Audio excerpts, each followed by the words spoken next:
quarterback? Yeah, I took a few, but how it goes. All right, what did you think that as things got tight down the stretch, what did you think the difference was in how Portland pulled through, and what were the things you guys think you could take away from that? I think we did a good job of competing tonight. I think that was the number one thing that we did that wasn't available for this game. I think they did a great job of just, continually to beat the double teams that we have game, and whether that was him hitting your 5 men on the rope, or just making the go-ahead pass and swing to the corner, those type of things. They did a great job with countering that, what we were trying to do defensively. So. Hey, Kuz, just tonight your shot wasn't falling. Last night it was. Is there anything that you noticed about the rhythm tonight and how that wasn't coming? No, I got good shots. They just didn't fall. It's making this league. Still confident. And, didn't fall tonight. So. Dave. Kuz, the putback dunk you had that was ruled offensive basket interference, and then Dame hits the 3 right afterwards. Could have been a 2-point game, ended up being a 7-point game. Can you just talk to me about your emotions of that sequence, and if there's any feeling of what if had been ruled a dunk, how the game could have played out? Just the heat of the moment, hectic environment. The ref just made a decision of what he kind of saw in that moment. I definitely thought that it was definitely off the rim. But, the ref didn't, and called it how he called it. And that's just kind of what it was, Can't argue with it now or can't argue it in the moment. Once a ref calls something, that's usually what it is. So whether it's right or wrong, the refs are, the law of basketball. So. Dan.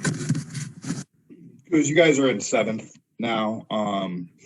That means the play-in's a very real possibility.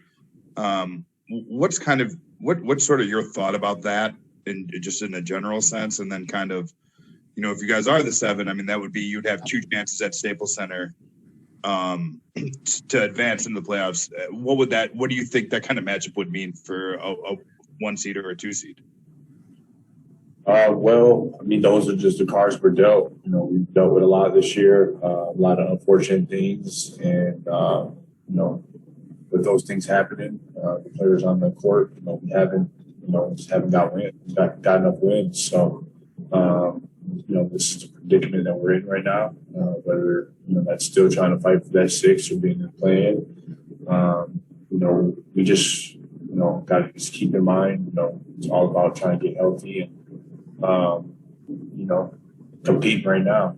Just trying to win games every time we're out there, and if the chips fall where they fall, and we're in the play-ins, and we have to play a number 1 or 2 seed, then let's see how it goes. See how it goes. Last question, Kyle.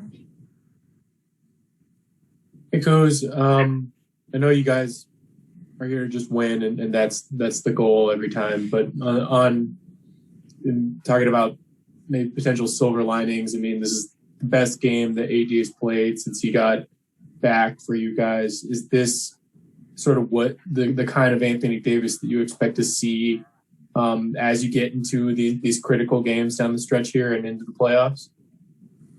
I think it's very important to spend this time getting him, back to playing like AD. I think tonight was probably one of his better games since he's been back. He's done a good job. Just being confident out there with his movements. I think that's the number one thing that we all want to see out of him. It's moving, getting to the rim offensively, but being a beast that he is defensively. We saw that a little bit today. He had a big block in the fourth quarter. That was huge, and looked like he was confident moving out there today, offensively and defensively. So I thought it was great for us, and it's going to continue to be developing for us. As we as a team right now, shorthanded as we are, to figure out some chemistry and figure out ways to win right now. All right, thanks, Kuz.